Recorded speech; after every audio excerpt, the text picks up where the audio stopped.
Every crime has a target, and so does every crime investigation.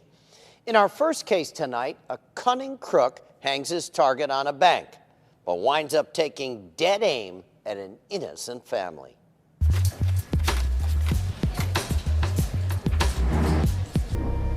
I don't think the branch usually carries that much cash. And how do you know that? My daughter.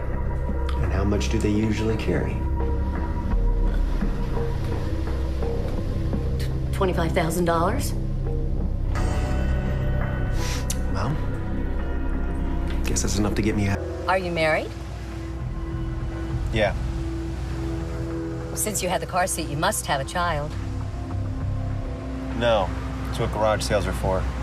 You seem like a decent man. Why are you doing this? I have problems.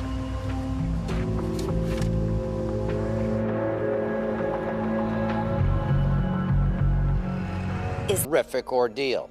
But I gotta say this, Shannon absolutely did the right thing, as all bank employees are instructed to do in that seriously dangerous situation. Now, the good news is that Shannon, her beautiful son, and her very brave mom, Janet, are all doing great.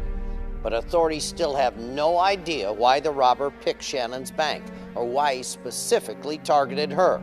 The bottom line is that we need to grab him, and Shannon's mom, Janet, was able to provide this composite to police. He's a balding white male in his mid-30s, about 6'3" and 230 pounds. Now, cops don't believe he's from the Apple Valley, Minnesota area, but he must have spent some time there since he knew the street so well. Also, he's probably not an ex-Marine, as he claimed, since true Marines never call themselves ex-Marines or former Marines. They're always just called Marines. Remember, the robbery occurred on September 18th, 2007. And listen to this. This is the robber's actual voice when he made his call. If you know anything that can help solve this case, please make that call. 1-800-CRIME-TV. Coming up. And that's when I just broke my neck and life changed. A tragic accident couldn't rob this man of hopes for a better life. But cops say this creep could. He would go after some of the most vulnerable people. But now he's the target and leader. An odd clue left behind at a murder. A duffel bag right in the middle of my crime scene. You'll join a detective as he goes shopping for clues that can lead to his target. Now, we kick off tonight's All Points Bulletin with two bad news brothers who used a birthday party for target practice.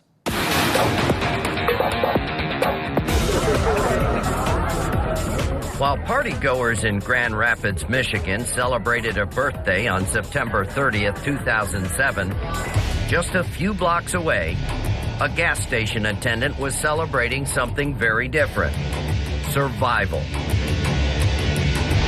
911 emergency. We just had to drive-by shooting at my gas station. Is everybody okay there? Yeah. All right, but nobody's hurt at all? No. The two events would soon be connected, and the results would be deadly. Moments later, the same Cadillac involved in the drive-by pulled up in front of the home where the party was in full blast, and the punks in the caddy were looking for more trouble. The driver got out of the car and he asked me why I was walking up on his car. And I'm like, dude, I don't want any problems. I'm not walking up on your car. I'm just trying to get all my friends to go back inside. This man, who we'll call Tony, is still so shaken by what happened next that he asked us not to show his face. The passenger in the back seat on the driver's side got out of the car, fired around into the air, at which point I kind of put my hands up and I'm like, all right, dude's got a gun, I gotta go. Then, without warning, he turned the gun on the crowd. As I turned around, I put my left hand in my pocket, and that's when I felt it. It was a bullet, piercing Tony's left forearm, shattering the bone. And I kind of lift my arm up, and I can see there's just blood coming out like crazy on both sides. But that wasn't the worst of it. A stray bullet hit another party guest, 22-year-old Ryan Pollock, in the chest, killing him almost instantly. The shooters sped off, but cops have identified them as brothers Juan Reyes and Eric Santiago. They haven't been seen since the shooting. Juan Reyes, who cops say was the gunman, goes by the nickname Chato and has it tattooed on the back of his neck. Police say Eric Santiago is a member of the LA Boys street gang. He has a small tattoo like this on his right hand. Cops believe they may be in Los Angeles, Texas, or Mexico. If you know where...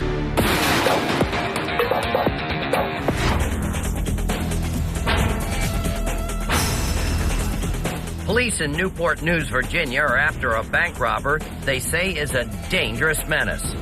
He had like these wild-looking eyes. I thought, I got a fruitcake in front of me here. On August 6, 1996, police say Scott James Brinegar walked into a bank, placed a lunchbox on the counter, and said there was a bomb in it.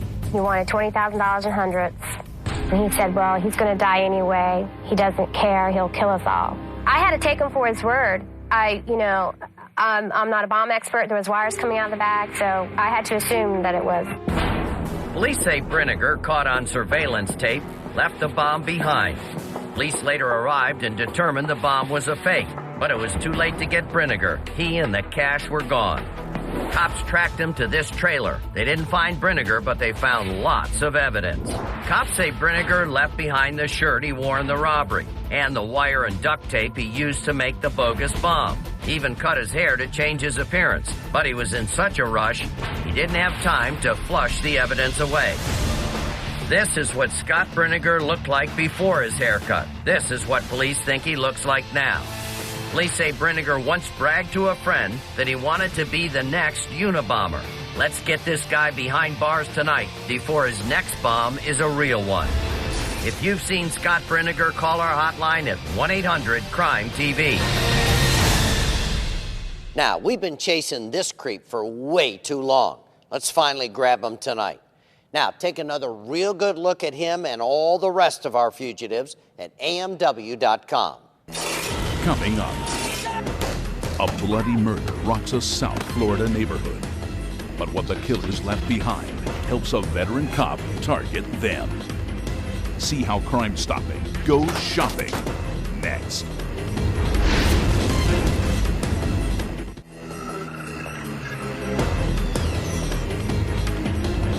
Sometimes a cop has to begin his investigation blind with no real target in sight. John Turchin follows a dogged detective as he begins to bring his prime suspects into focus. And his best weapon is an unlikely clue left at the scene of the crime.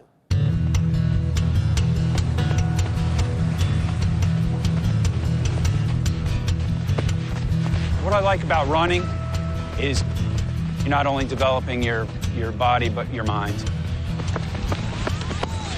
When Steve Olsh isn't running through the streets of South Florida, he's chasing down bad guys.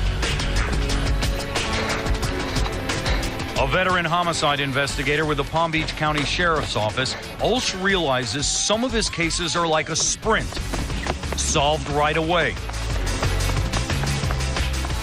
Others are like a marathon.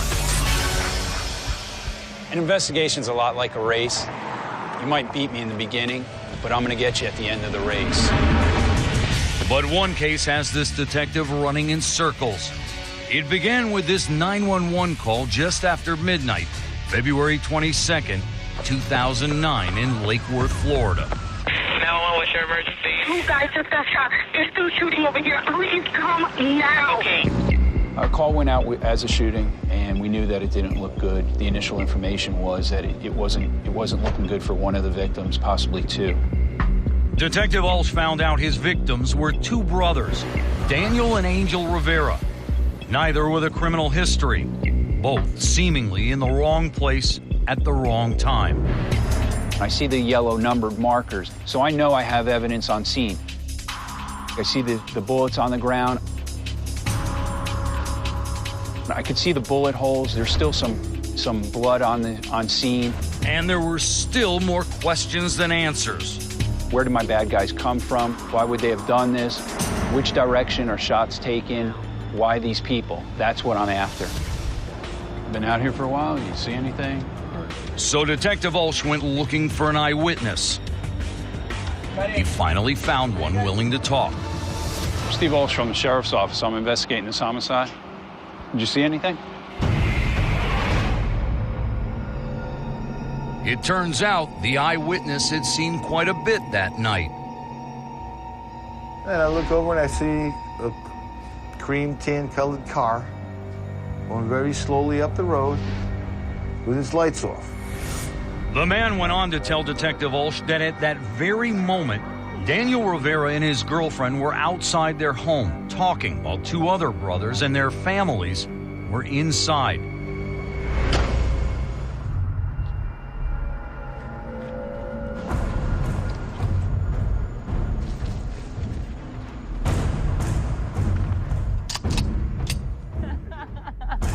I just want to tell you how much I love you, man. You dead! No! Hey, you got it! Who got it?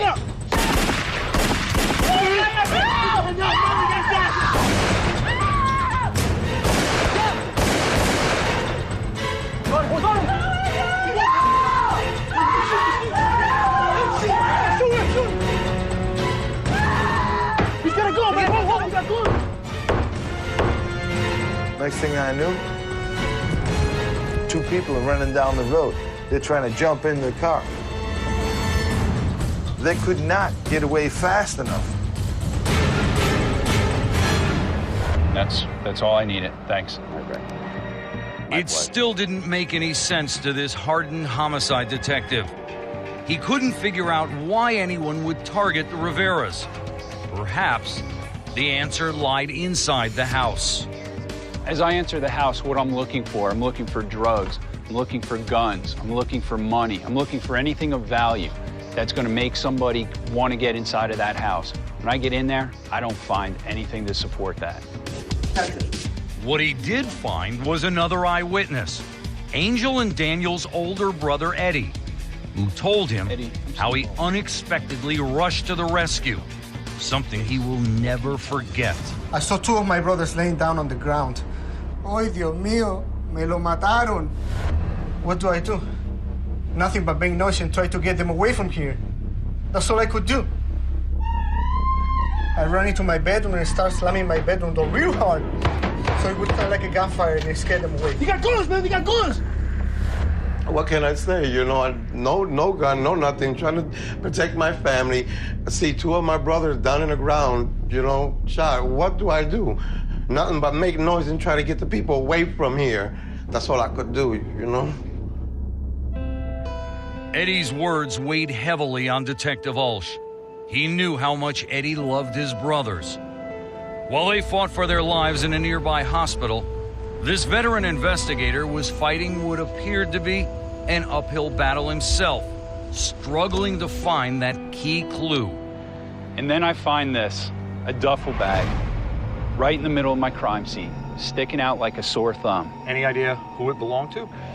Had no idea, but I knew it didn't belong in the middle of my crime scene. The bag was brand new, the price tag still on it. Detective Walsh quickly surmised the gunman must have stored their weapons in it. Detective Walsh faced the daunting task of finding out where the bag came from. He turned to his department's retail theft experts, who told him the answer was right in front of him, on the tag. The description in the upper left corner and the numbers below the barcode spoke volumes. Target. We're there to support law enforcement either through information sharing or technology or sharing our expertise. Detective Walsh got Target to pull up a purchase list. The list detailed every bag just like it bought in Florida during the past year. Everything was falling into place. That is, until Detective Walsh took a closer look at the list. That's when he realized that in just the month of February, 510 of these bags were purchased in the state of Florida. 510. That meant that he had to sort through every single receipt and every piece of videotape from 120 stores in Florida. 120 stores with 20-plus registers. He knew he had his work cut out for him. How do you narrow the search? How do you narrow that list? I narrowed the search based on the location. My gut's telling me they're not driving a long way to purchase this bag. They're in the area. so I keep it to the surrounding counties. Then I have the dates. I'm able to get rid of the dates after the fact. So everything after February 22nd, you eliminate after the shooting? I can take that out. That's not a possibility. I'm left with about 15 good, solid purchases. From those 15 purchases came 15 still photos taken from the store's surveillance cameras. From those pictures, I'm able to distinguish who fits the description of the subjects that were seen that night running from the scene and getting into the vehicle. These definitely aren't the people.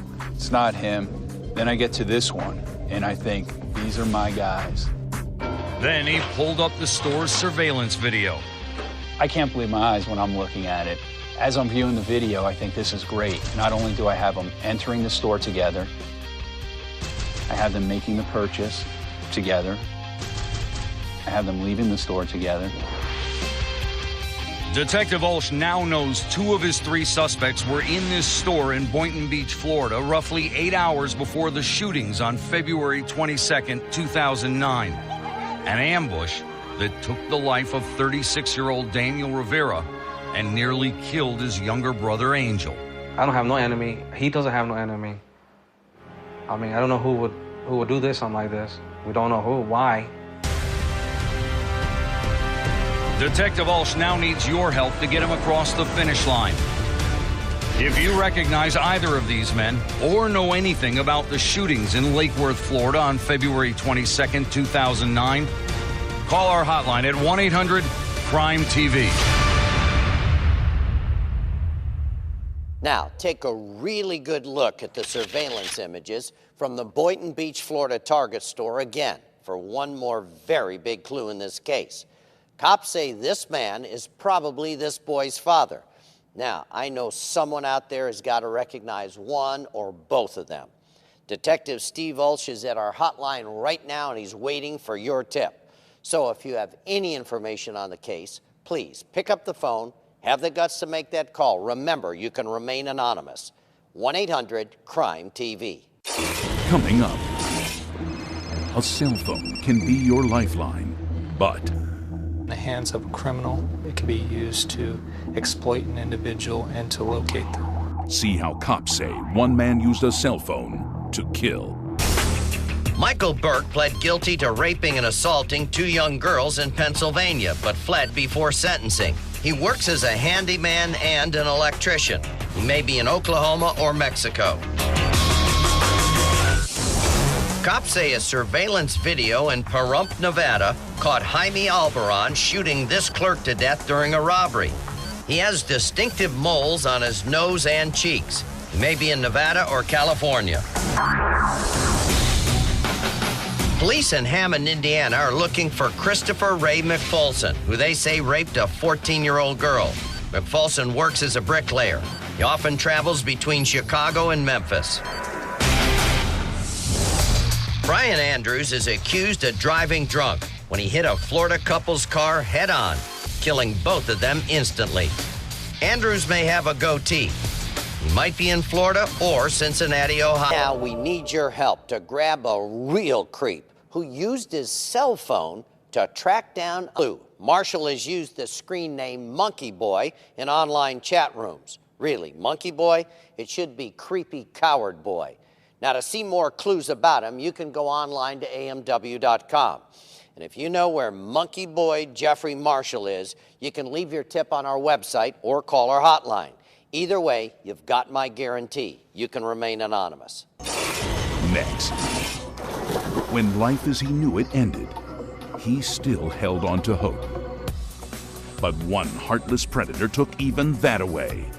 Can you stop him before his next target is you? Miami cops have charged Victor Churio with 80 counts of child pornography. Call if you've seen him.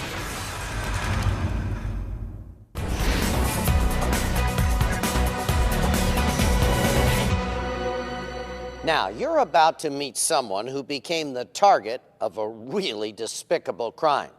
For much of his life, he's been a man of action. But now, John Lieberman says he really needs you to take some bold action to help him get back so much that he's lost. Oh, there he is! Rich Colmorgan's kids grew up with a fun-loving father who wasn't shy about showing affection. Happy birthday! And enjoyed being out on the water. Rich was an engineer who'd relocated his family from the beaches of Long Island to the foothills of South Carolina. Hi, Rich. We had a great life. We had a nice home. And then I had my accident. I know it's difficult, but take me to the day of your accident. Sorry.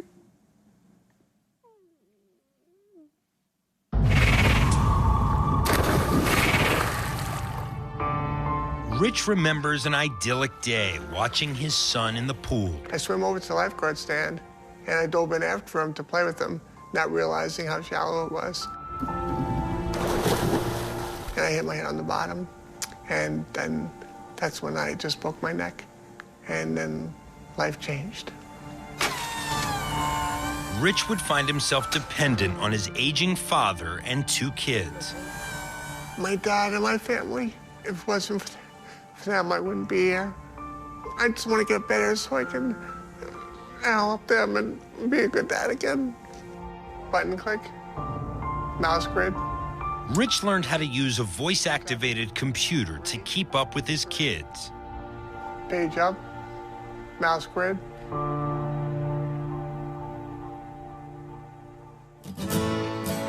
Although he outfitted his home with special ramps and never lost his love for the water, he vowed to find an experimental therapy to regain use of his arms. He knew it would be expensive. I had a small amount of money to work with from the little bit of return from the accident. And the market was doing okay. And, you know, I didn't really have anybody take care of my money. That's how he met Spiro Jimenez, who ran an investment company on Long Island. And he called me Richie Rich. Every morning we'd talk, hey, Richie Rich, how are you? Never pushy. And after a year, I said, okay, I can trust this guy. Jimenez came from a working-class Greek-American family in Queens and seemed to be a self-made man. So I just knew that he had a couple of cute kids and he had a beautiful house and this and that. I thought this was a very down-to-earth guy. I decided that on my own that I would invest more, most of my retirement and most of my savings, assuming everything was legit.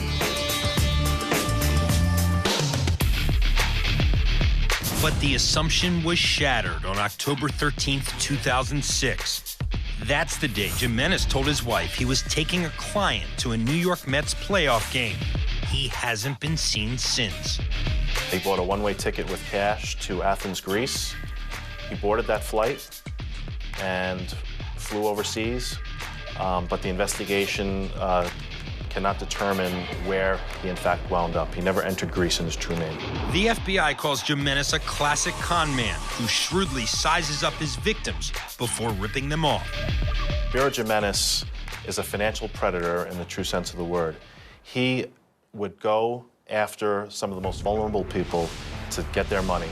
Then they would receive statements showing their balance growing at a very favorable rate compared to average investments that people can make. And the statements were bogus. He made them up himself.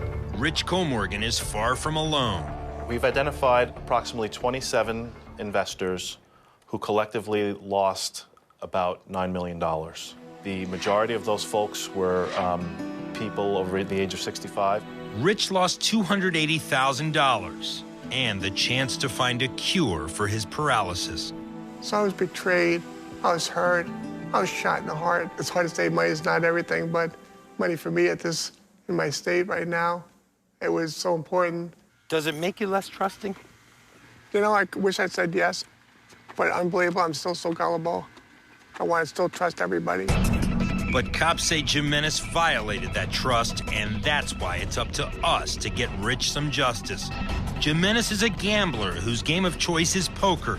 Cops suspect he's back in the United States and probably swindling victims under a different alias.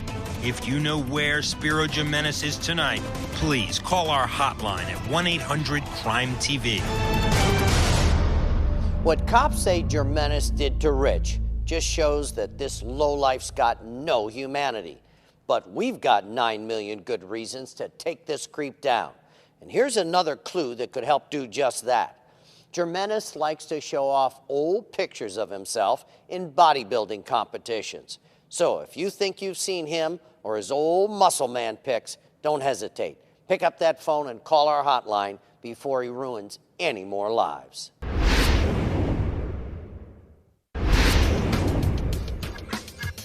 Tonight, the manhunt is on for accused killers Jeffrey Marshall, Jaime Albaran, Brian Andrews, and Juan Reyes.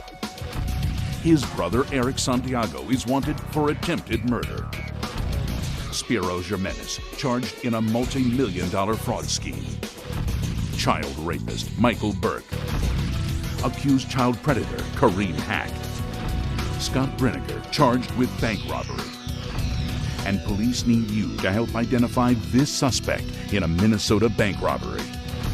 And these men wanted in connection with a Florida murder. Now, next week, we need to solve a really twisted mystery. DNA from the rape and murder of a 12-year-old girl in the Midwest is matched up years later by a cop working a cold case in the Southeast. Now, the detectives compare notes and evidence, including this disturbing message written on a mirror at one of the crime scenes. Can it help us crack this case? Be right here to hunt down a very dangerous killer next week. Until then, stay safe, stay strong.